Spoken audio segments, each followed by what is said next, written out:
ఆవిడ పిల్లలు ఉన్నారు సార్. Please sir. తీసుకునేటప్పుడు లేదు గాని ఇప్పుడు వచ్చింది ఆ పరువు మర్యాద. రోడ్డు మీద ఎందుకు సార్? నేను మీ ఆఫీస్కి వస్తాను సార్, అక్కడ కూర్చొని మాట్లాడుకుందాం సార్. ఇక్కడ వద్దు సార్ ప్లీజ్, ఇంట్లో వాళ్ళందరికీ తెలిసిపోతుంది. దయచేసి వెళ్ళండి సార్ ప్లీజ్. చూడడానికి ఏదో చదువుకున్న వాడిలా ఉన్నావు, మర్యాదస్తుడి కదా అని డబ్బులు ఇస్తే ఇప్పుడు నాతోనే ఆడుకుంటావా? ఎప్పుడు ఇస్తారా డబ్బులు? మీకు దండం పెడతాను సార్, ప్లీజ్ సార్. ఎప్పుడు ఇస్తారా అలా డబ్బులు? కాదు సార్. చెప్తావా లేదా? ఎప్పుడు ఇస్తావు? ఏం జరుగుతుంది ఇక్కడ? ఏమైంది? ఇంకా ఎన్ని రోజులు వెయిట్ చేయాలి? సార్, డబ్బులు ఎప్పుడు ఇస్తావు? నా మాట వినండి సార్, నా మాట వినండి ప్లీజ్. కూతుర్ని చదివించాలని 15 లక్షలు అప్పు తీసుకున్నాడు.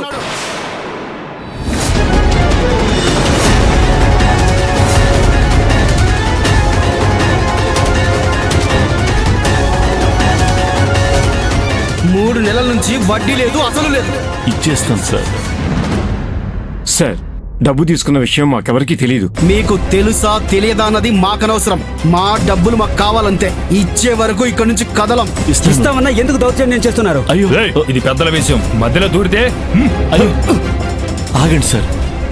సార్ ప్లీజ్ సార్, కాస్త టైం ఇవ్వండి సార్ ప్లీజ్. ఎన్నిసార్లు రా రేపు రేపు అంటావు? చెప్పరా? సార్ చెప్పు. ఇచ్చేస్తాను సార్. చెప్పరా? ఇచ్చేస్తాను సార్. చెప్పు. సార్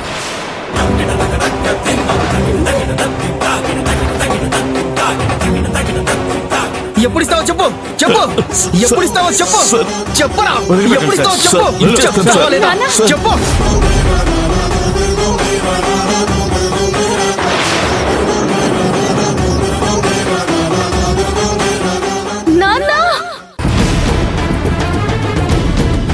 చెప్పరా? ఎప్పుడు ఇస్తావో చెప్పు. చెప్పు. నువ్వు లోపలికి వెళ్ళమ్మా, నువ్వు లోపలికి వెళ్ళు.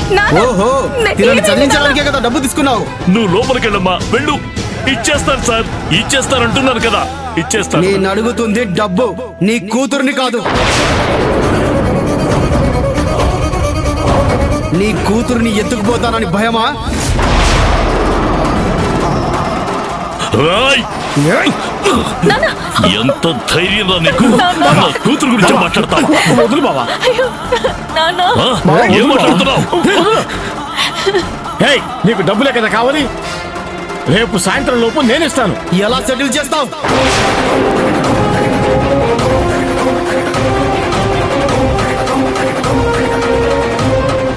ఇది నా సొంత ఇల్లు, దీన్ని అమ్మాయినా ఇస్తాను. రేపు సాయంత్రం వరకు టైం ఇస్తున్నాను. డబ్బులు రాలేదా కథ వేరేలా ఉంటది. రే రండ్రా.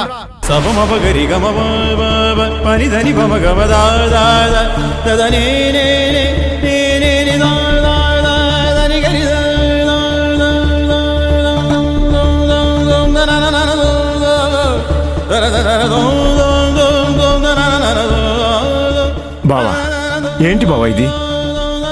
నువ్వేం టెన్షన్ పడకు, ఎలాగోలా అరేంజ్ చేద్దాం, సరేనా?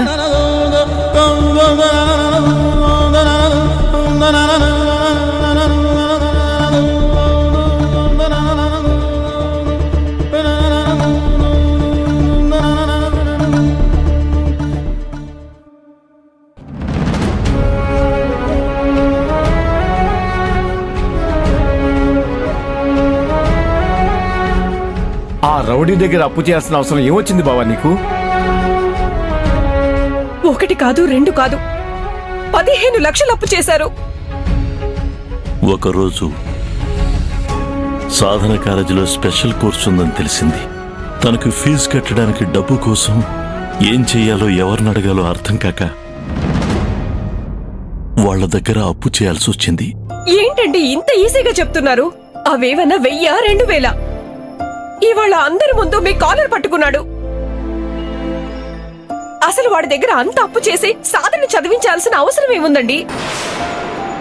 రమణి, నీకెన్నిసార్లు చెప్పాను తన చదువు విషయంలో జోక్యం చేసుకోవద్దని? తన చదువు కోసం 15 లక్షలేండి, ఎన్ని కోట్లు అవసరమన్నా తెస్తాను, తనని చదివిస్తాను. ఏం జరిగింది అనేది ముఖ్యం కాదు, నాకు తన చదువే ముఖ్యం.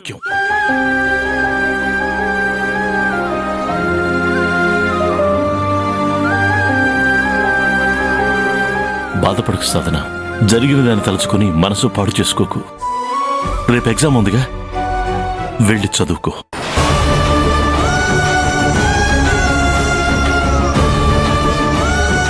అమ్మా సాధన ఎందుకు ఏడుస్తున్నావమ్మా? మీ నాన్నని ఎవరో ఏదో అన్నారనా? చూడు, నీ చదువు కోసం అలాంటి అవమానాలు కష్టాలు 100 నేను స్వీకరిస్తాను.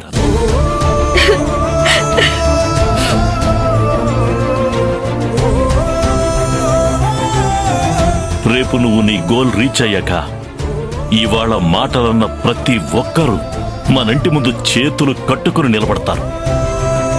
తప్పమ్మా, మనసులో ధైర్యం ఉంటే ఈ ప్రపంచం మొత్తం కాళ్ల కిందుంటుంది. బాగా చదువుకోవాలి, ర్యాంకులు సాధించాలి, టాపర్ అవ్వాలమ్మా, టాపర్ అవ్వాలి.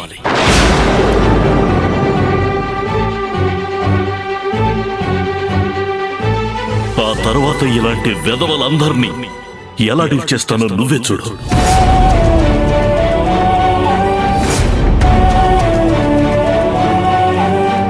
అవును, అవన్నీ వదిలే సాధన.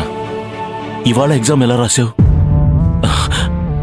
నాకు తెలుసమ్మా, నువ్వు బాగానే రాసుంటావు. అయినా సరే నీ నోటితో వినాలనుందమ్మా.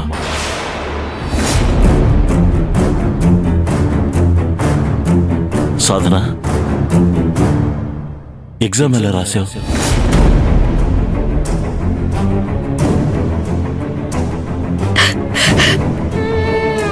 సారీ నాన్న,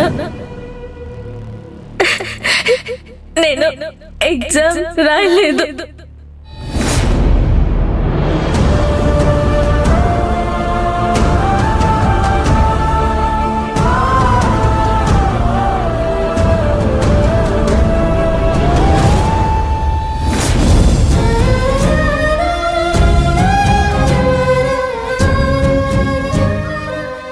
ఏమైందే? ఎందుకు రాయలేదు? నేను కాలేజ్కి వెళ్ళేటప్పుడు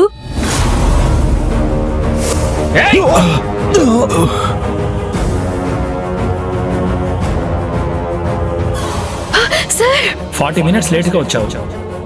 ఇది ఎక్స్టర్నల్ వాల్యూ ఎగ్జామ్.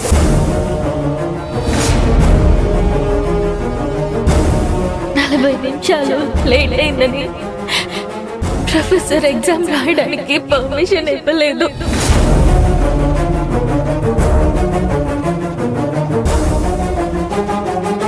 దీనికేమంటారండి?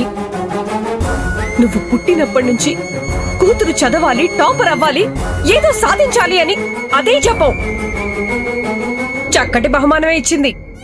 ఎవరో కొట్టారట, ఈవిడ వెళ్లి హెల్ప్ చేసిందంట. ఎగ్జామ్ రాయకుండా వచ్చేసింది. నీ చదువు కోసం పగలు రాత్రి కష్టపడే మీ నాన్న ముఖం ఒక్కసారి కూడా నీ కళ్ళ ముందుకు రాలేదా?